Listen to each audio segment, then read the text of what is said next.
آپ 100 مرتبہ کرتے ہیں، 200 مرتبہ کرتے ہیں، ایک تسبیح کرتے ہیں، بعض اوقات لوگ لاکھ دفعہ آیت کریمہ بیٹھ کے کر رہے ہوتے ہیں.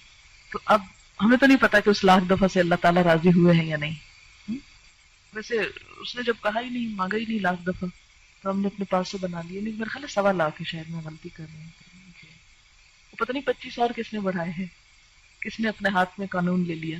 خیر، اب یہ ہے کہ ہم تو وہ کر ہی نہیں سکتے، تو ہم اللہ تعالیٰ سے یہ درخواست کرتے ہیں کہ یا رب، ہم اتنی تیری تعریف کرنا چاہتے ہیں کہ جس سے تیری رضامندی حاصل ہو جائے، تو خوش ہو جائے.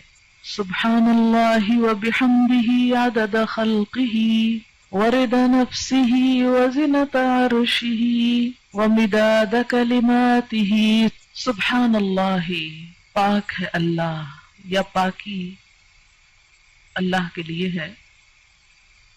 وبحمدہ، اور ساتھ اس کی تعریف کے، یعنی اللہ کی پاکی بیان کرتا ہوں اس کی تعریف کے ساتھ. کتنی پاکی بیان کرتا ہوں، کتنی تسبیح کرتا ہوں؟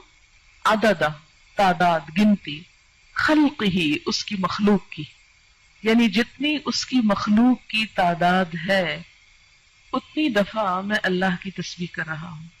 تو اب جب ہم تسبیح کرتے ہیں، جیسے تسبیح پڑھتے ہیں دانوں کے اوپر، ہم کہتے ہیں سبحان اللہ سبحان اللہ سبحان اللہ سبحان اللہ، یا انگلیوں کے اوپر پڑھ رہے ہیں آپ، تو ایک وقت میں آپ کتنی دفعہ پڑھ سکتے ہیں؟ مثلا 1 منٹ میں چند دفعہ ہی پڑھیں گے نا.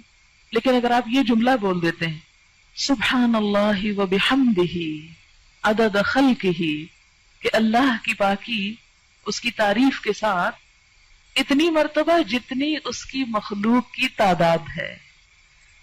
اور اللہ تعالیٰ کی مخلوق کی تعداد کتنی ہے؟ اللہ تعالیٰ خود فرماتے ہیں وَإِن تَعُدُّوا نِعْمَةَ اللَّهِ لَا تَحْصُوهَا.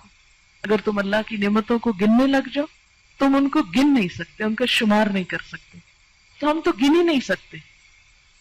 اسی لیے کہتے ہیں نا کہ کما ينبغي لجلال وجهك، جیسی ہونی چاہیے، ہم تو کرنے کے قابل ہی نہیں ہیں، ہماری تو زبان اس اہل ہی نہیں ہے. اسی لیے عدد خلقہ ورضا نفسہ، رضا کہتے ہیں رضامندی کو، نفس ہی اس کے نفس، یعنی اللہ کی ذات کی رضا کے مطابق، یعنی اتنی تسبیح، اتنی حمد کہ جس سے وہ راضی ہو جائے.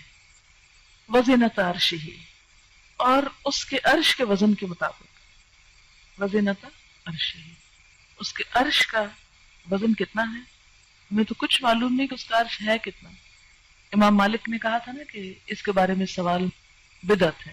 سوال بھی مت کرو کہ کیسا ہے وہ، ہمیں نہیں معلوم، بس اتنا پتا ہے کہ وہ ہے، کیسا ہے یہ نہیں معلوم. وَمِدَادَ كَلِمَاتِهِ، اور اس کے کلمات کی لکھنے میں جتنی سیاہی درکار ہے. مداد کلماتی، اچھا وہ کتنی درکار؟ سورۃ الکہف میں آپ پڑھیں گے اللہ تعالیٰ فرماتے ہیں کہ لو کان البحر مدادا لکلمات ربی لنفد البحر قبل ان ينفد کلمات ربی، کہ اگر یہ سارے سمندر سیاہی بن جائیں اور اس سے رب کی باتیں لکھی جانے لگے، اس سے پہلے کہ رب کی باتیں ختم ہو سمندر کی سیاہی ختم ہو جائے. ایک اور جگہ آتا ہے کہ 7 سمندر اور بھی آپ ڈال لیں اور اس کو سیاہی بنا لیں اور لکھنا شروع کر دیں تو رب کی باتیں ختم نہیں ہو سکتی. تو پھر اس کے لیے کتنی سیاہی چاہیے ہوگی، ہم تو اس کے بارے میں امیجن بھی نہیں کر سکتے. فرمایا جتنی چاہیے وہ مداد کلمات، کہ اس کے کلمات جتنے ہیں ان کو لکھنے کے لیے جتنا وہ مٹیریل چاہیے اس سب کے برابر. سبحانک اللہم و بحمدک اشہد ان لا الہ الا انت استغفرک و اتوب الیک. السلام علیکم و رحمۃ اللہ وبرکاتہ.